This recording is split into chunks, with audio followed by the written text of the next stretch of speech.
requirements. So this gets into a kind of tricky area, and an area that can be a little bit gray and really requires the experts to determine what we're going to use to measure success. We get into the issue of when you determine that a client is a client or is counted. Does just signing up for a program and then showing up on day one for the orientation mean that they are our client and mean that they are served by our service? Or do they have to be in the program for a certain amount of time to be counted as a client? When do you reduce that denominator? When do you change up your fraction? So for example, again, if 20 families enrolled in case management, but you find at the end of the program 15 complete all the requirements, you use 20 as the denominator, or do you use 15? Sure. I know we're not going to talk about cost, but I think if you say you're going to spend $100,000 on a program and it's going to, you know, meet the needs of 20 people in some way or another, to change the denominator just because, okay, well, we only got one person, so we're spend $100,000 on that one, and woohoo! Mm-hmm. Yeah, and that does make a difference, and we do touch on that really quickly in this curriculum, but a factor definitely is what resources were expended. Did each person that actually enrolled have some sort of dollar amount attached to them? Did the agency have to expend resources just through enrolling that person, whether it was through recruitment and the orientation process and all of that? Well, if resources were expended, then yeah, it's probably pretty important to us to know what the actual outcome really was of those people, you know, out of that total number. But it might also be helpful as a different type of measure, and this is actually, that's a perfect question because it segues into exactly what we want to be talking about. Those might be two numbers that are equally important to measure for very different reasons.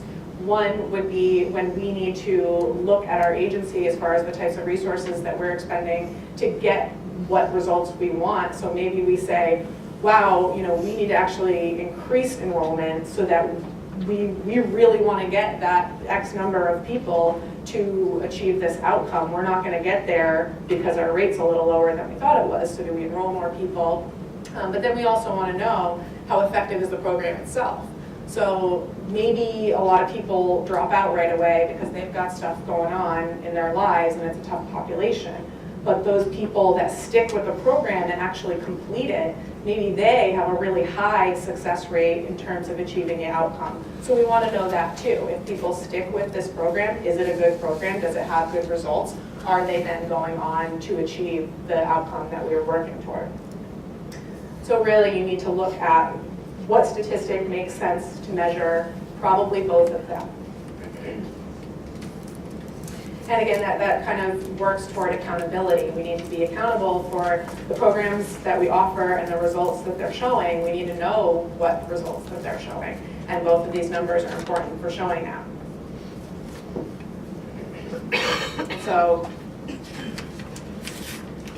this may not work all that well. So what we figure out is out of the number that actually completed the program, 5 of them went on to achieve the outcome, or 33%. Well, that's looking better, right?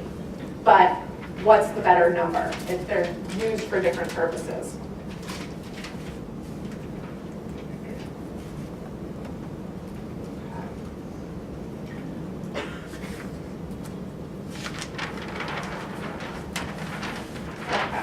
So I'm not going to fill all this in here because we have it wonderfully up on our walls.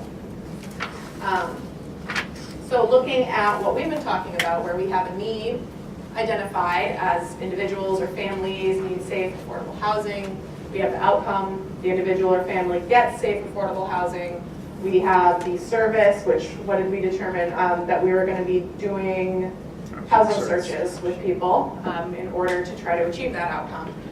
And then the outcome indicator we came up with was that 40 out of 200 will obtain safe, affordable housing within 1 year. So let's go ahead and write that in here. So 40 out of 200, or let's grab the percent. 20% will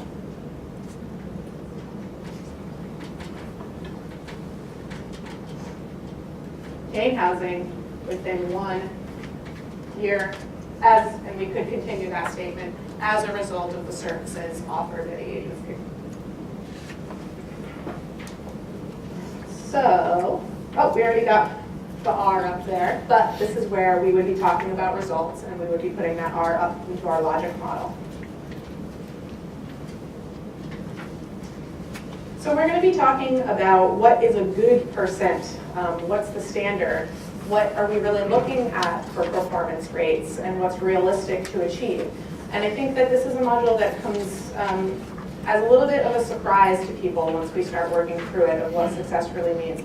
We're pretty hard on ourselves in social services. We seem to try to set these goals that we can quickly, in a short period of time, make these huge changes in people's lives and work for these really high percentages of success. But is that realistic in the type of work that we do?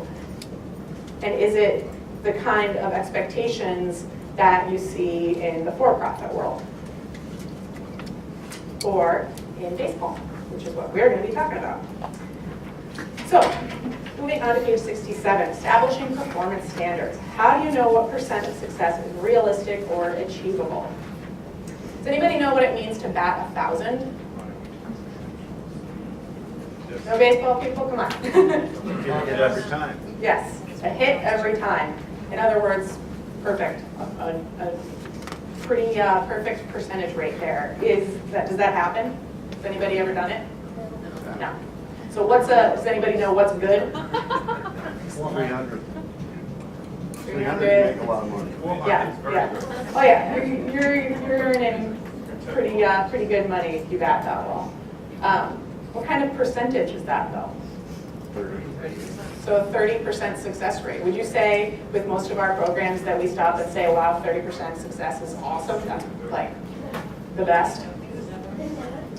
Not really. So what I'm going to be doing next is if, let's see, I'll just pass them around. So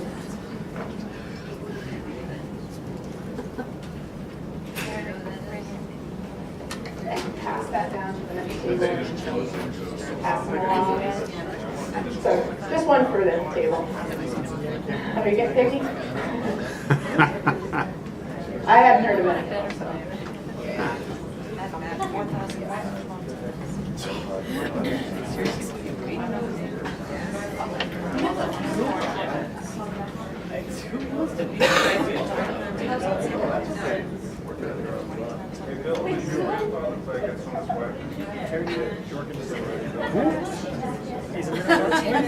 We got his card. All right, I think we have all the cards out there. So let's start at the back, whoever has the card back there. If you can locate the batting average, so, and tell me what that is. It'll be point something, something, something. Did I hear 0.34?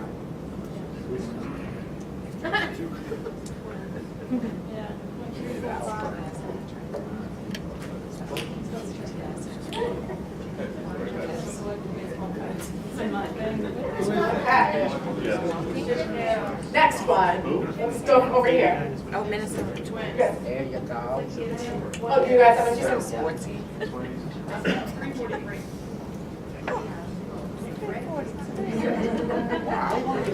a good one. Hearing the right numbers. What did I say? 305? You know what I mean. Okay, next. 309?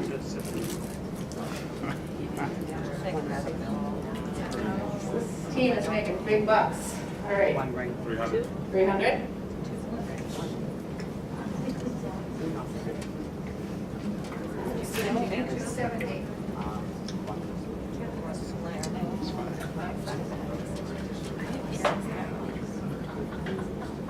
You guys, say yours?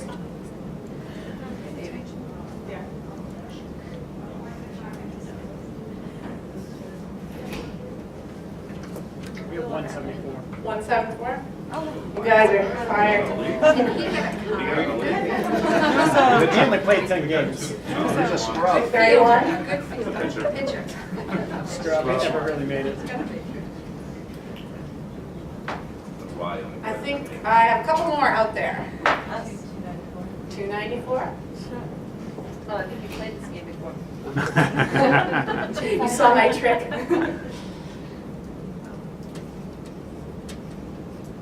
We have one more kicking around.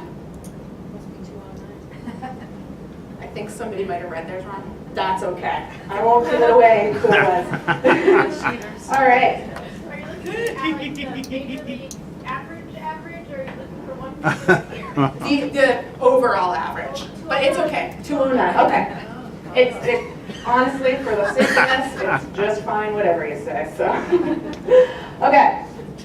So, what do we know from baseball? Baseball's been collecting statistics since before 1876. So that is a lot of data. Their data goes way back. Before they started collecting these statistics, they might say 30% and be like, that's terrible. That is not a good baseball player. Now we know through so many years of data that that's 300 or above is above average.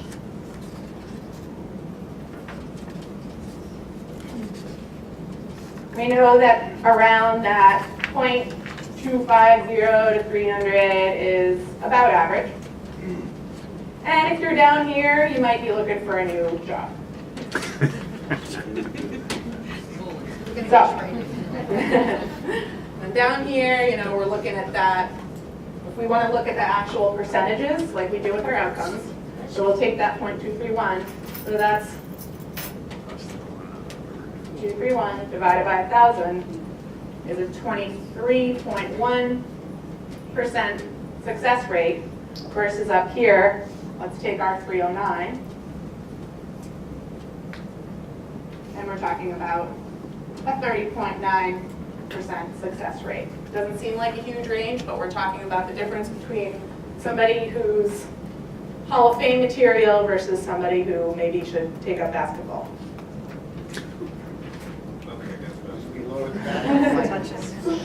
All right. But the ball is a lot bigger. All right, so what do we learn from baseball? In over 136 years, baseball has developed standards of performance. If baseball hadn't discovered the relationship between hitting a hitting standard and winning games through collection and analysis of data, we wouldn't know that we're observing success at this level of performance. We wouldn't even know what success looked like. I think that that can be pretty informative for what we do at our level. So what does baseball do that we don't do? On page 69, can I have those bullets that are in the middle of the page? Let's just go through, have some readers go through those bullets. Clearly defined performance indicator, hit and get on base related to the outcome winning games. Observe performance and kept records. Analyze the data. Develop the benchmark of excellence based on the analysis. Hello, everyone. Publicize what they've learned so the public knows that 30% is excellent. Right. So is that all of that something that we could be doing a little bit better in community action? Educating people on what success means, you know, so that they know the real impact that our programs are making versus what they think, you know, that anybody who waltzes in the door and gets assistance should automatically be thriving and housed and have a job and be a functioning, contributing member of society. You know, we need to educate everyone, policymakers, the general public, supporters, donors, neighbors, whoever, on what success really means, what's achievable, what can we honestly expect to accomplish. So was Yogi Berra a failure because he only hit 30%? Fair enough. All right. All right, real quick, because we are running out of time. I'm gonna pass one of these to each table. And as I pass them out, just really quickly off the top of your head, go ahead and we'll do one per table. And take a look at those together. It's also in the book, so you can just use the book. Thank you. That's so much easier. So just off the top of your heads, don't think too much. Throw out some numbers on some of these for what you think the answers are for those percentages. So if you're looking in the book so that everybody has a chance to do it, we are talking about page 70.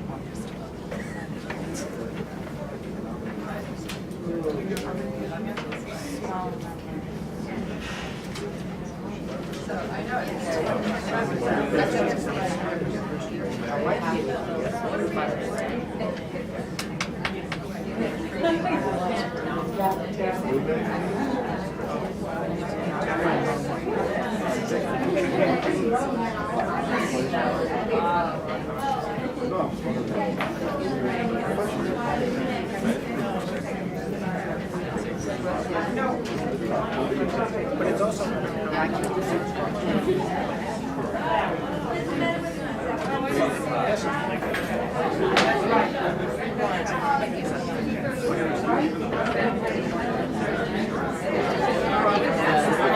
Oh, yeah, I know, yeah.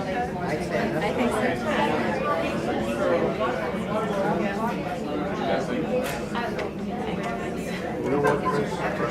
About 30 more seconds to fill in whatever you can.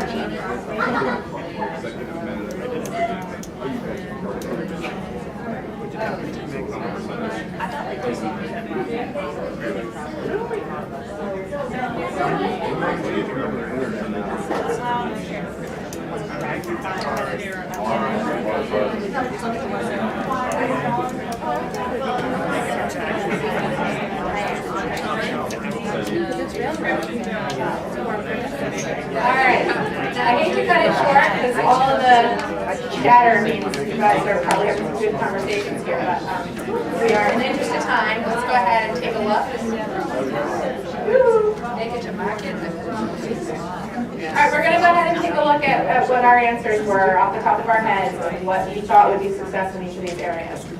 So let's go ahead and take it to the back first. Just pick any of them and give me what you came up with as a guess. For number one? Yep.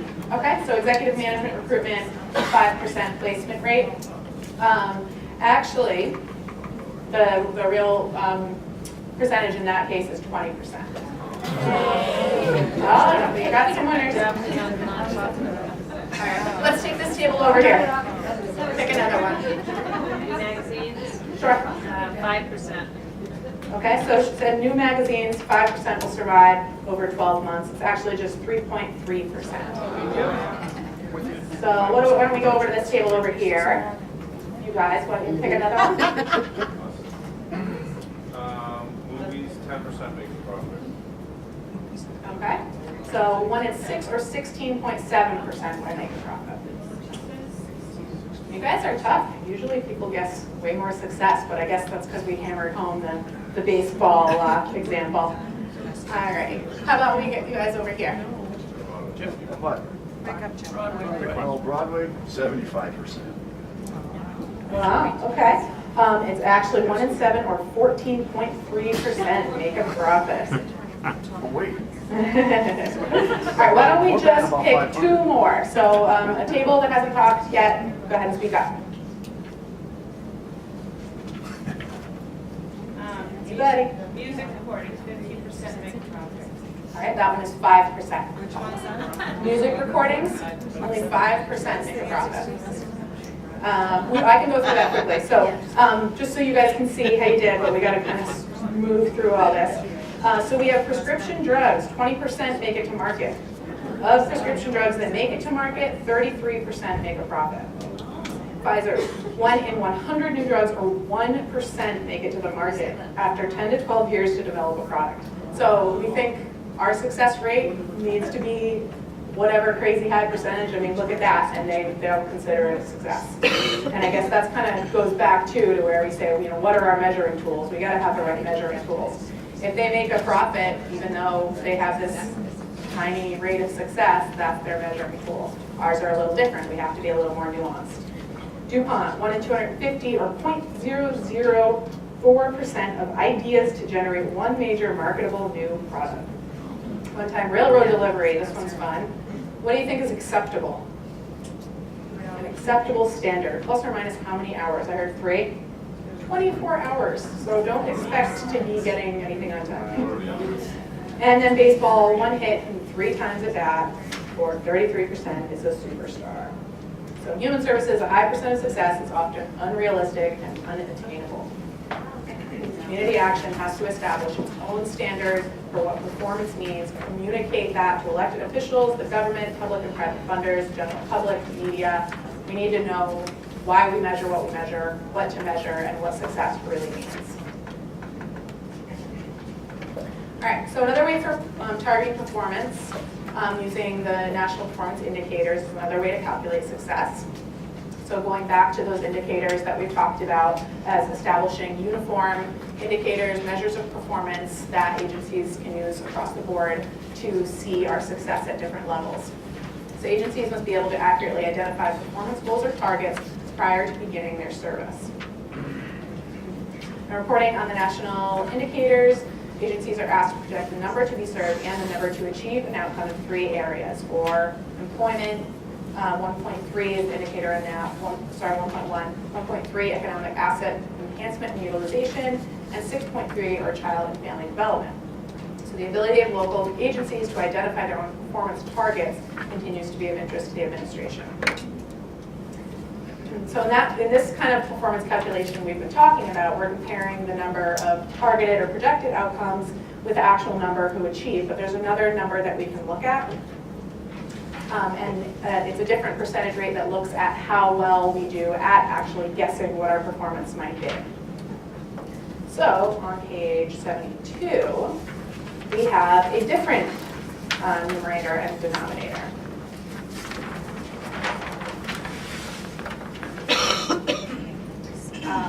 So the other dimensions of performance that we were looking at was how did our clients do, how did we do with our actuals versus our targets, but now we're talking about how did we do at actually projecting our success.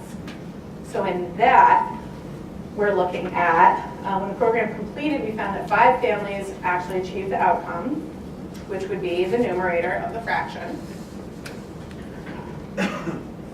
or the actual.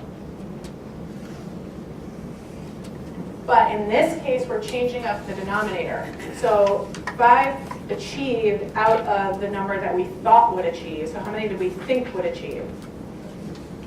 7. So 7, which was our target.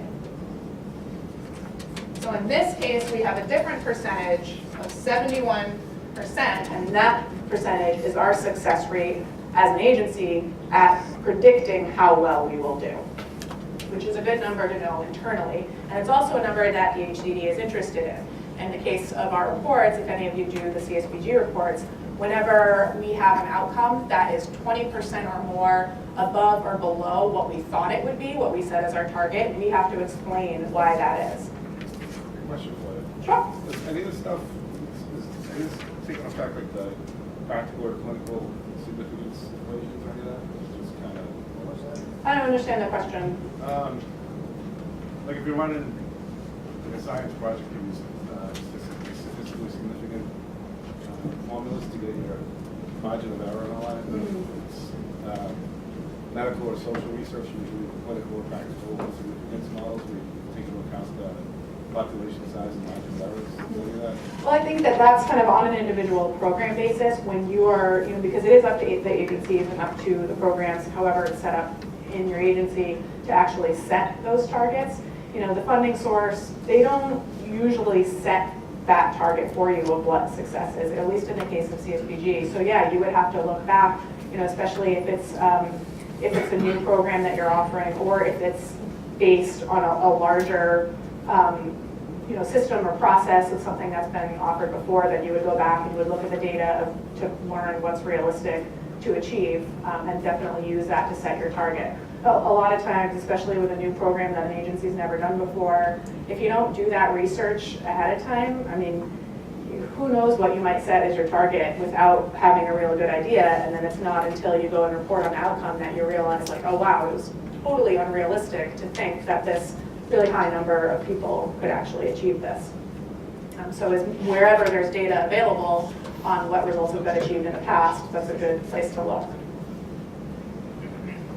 Okay, so we're looking at establishing measurement tools and processes and how you will measure the accomplishment of outcomes. And so there's just a few shortcuts that you can use to help you. On page 73, it's just one person can read that shaded box of that 1 through 4. Minimize use of soft outcomes. Use a measurement tool to capture outcomes. Use a pre-existing measurement tool before creating one. Research other organizations that may have an outcome framework before creating your own. Exactly. So that's exactly, in part, what we were talking about. You know, don't reinvent the wheel. If we know the type of program that we're working with, the type of outcomes that have been used to measure performance in the past, the tools that have been used to measure performance, and what's realistic to think that you can achieve, use that data. And try to minimize the use of soft outcomes, so toward the bottom of that page. In some cases, we do need to use soft outcomes, but where they can be minimized and using something more concrete to be doing that. So, for example, the achievement of self-esteem, pretty hard to measure. Anecdotal stories, while they're great, maybe they have a role, they have a place in a grant where you can say, you know, so-and-so, here's her story, here's where she started, she went through our programs, now she has a great job, and, you know, she's volunteering with our programs. It's, in most cases, you're really going to want to use numbers, even for qualitative outcome reporting, how many people met that more qualitative goal. Okay. So looking at some of the tools that we can use to capture outcomes, we're on page 74. There's different ways that you can actually measure and capture outcomes. So some examples are just intakes and assessments, customer satisfaction surveys, follow-up surveys, using a scale where you see self-sufficiency and how it has changed over time. And for one example that we're going to be looking at today quickly is a pre and post test where you were handed out those 10 questions at the beginning of the day. You didn't go through and answer them at that point, but if you had, those were 10 questions about Roma. So if you had answered them at the beginning and then you went and answered them again at the end of the day, you'd see a pre and post test that would measure your progress toward achieving the goal of increasing your understanding of Roma.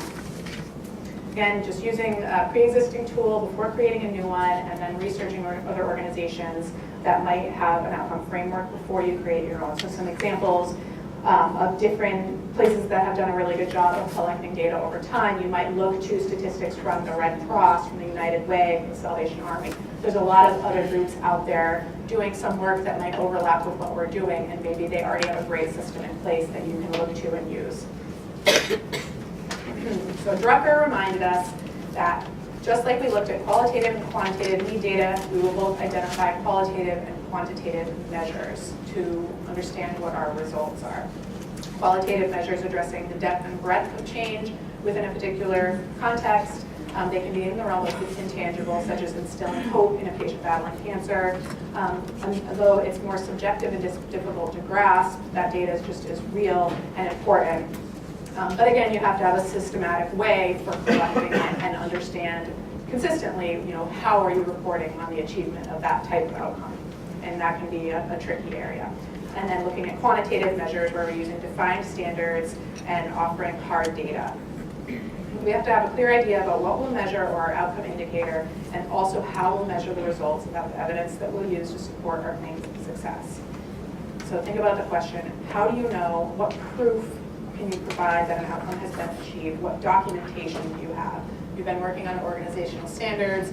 You can see that they're really looking for all kinds of documentation. It's not enough to say like, oh yeah, our board knows all about our outcomes, we're fine. No, you have to show those board minutes. You have to highlight, you know, when did this happen? Who said it? Who did it? That's an example of some documentation that proves that you're achieving the outcome that you're after. Okay, so I ran a little over on time, but that's because in a very short period of time, we are talking about 3 additional parts of the logic model that we kind of breezed through. We have one last activity, so we're going to go super quick on that. But we are talking about, let me make sure I put this in the right order. So, measurement tools, the process for the data, and the frequency of data collection. And so that's how we are measuring toward our outcomes and our achievement of our results. So just quickly talking about what we had as our need and our outcome, and we have our outcome indicator. So our service was to provide housing searches with people. What are some tools that we would use to measure our progress?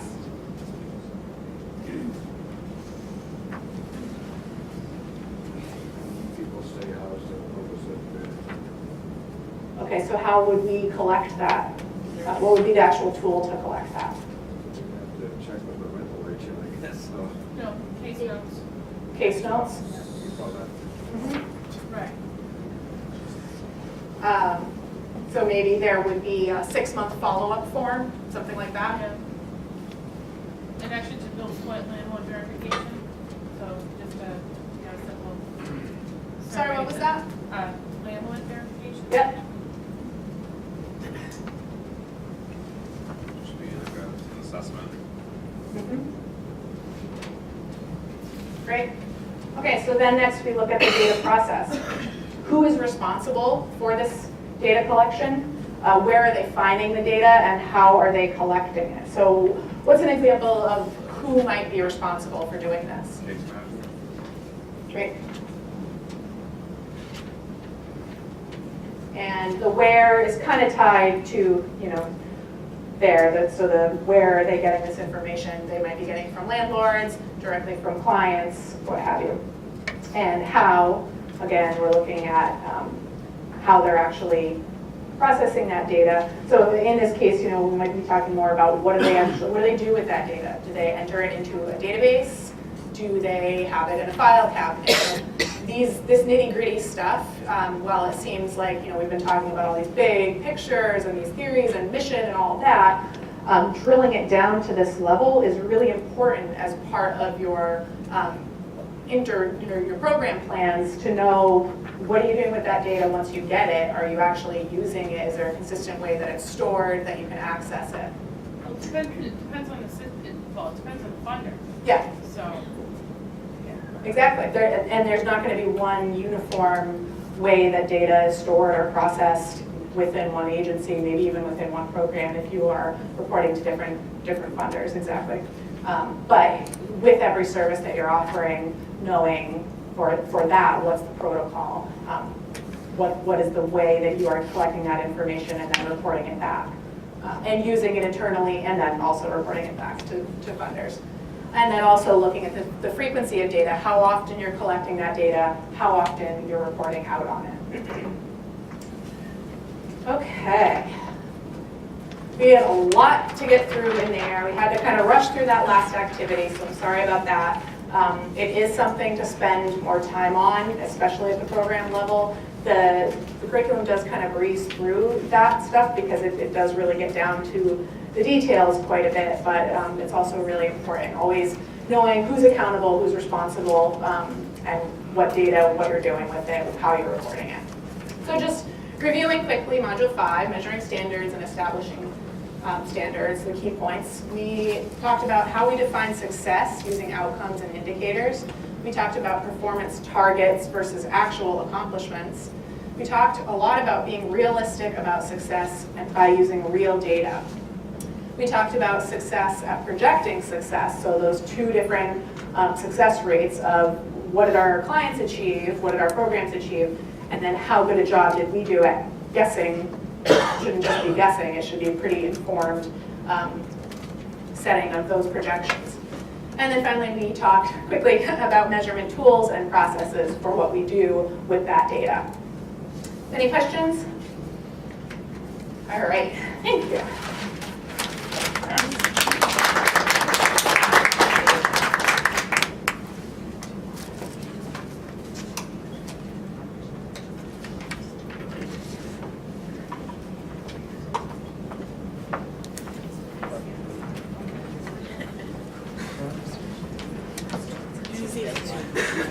Very much. They took off lunch.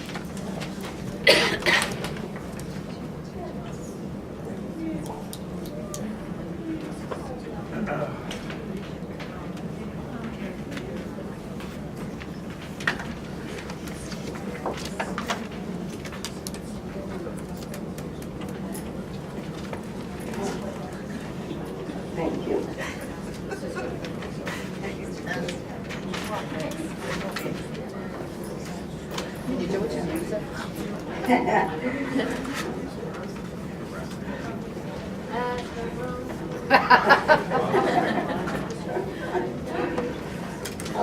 you're back.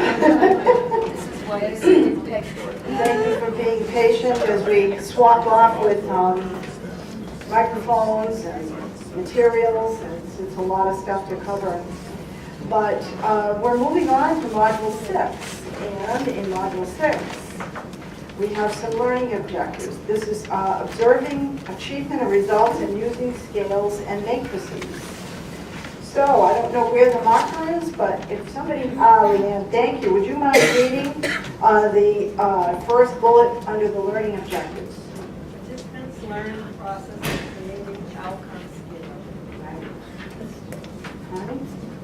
Participants understand how outcome scales can be used to measure incremental change and move towards self-sufficiency. Participants are able to combine outcome scales to form an outcome matrix to capture multiple interventions, needs, programs, and outcomes. Participants understand the uses of the outcome matrix and can analyze an outcome matrix. Terrific. Thank you. So right now we're going to talk a little bit about outcome scales. The approach in ROMA, in the ROMA curriculum, is to build on existing reporting practices and not to eliminate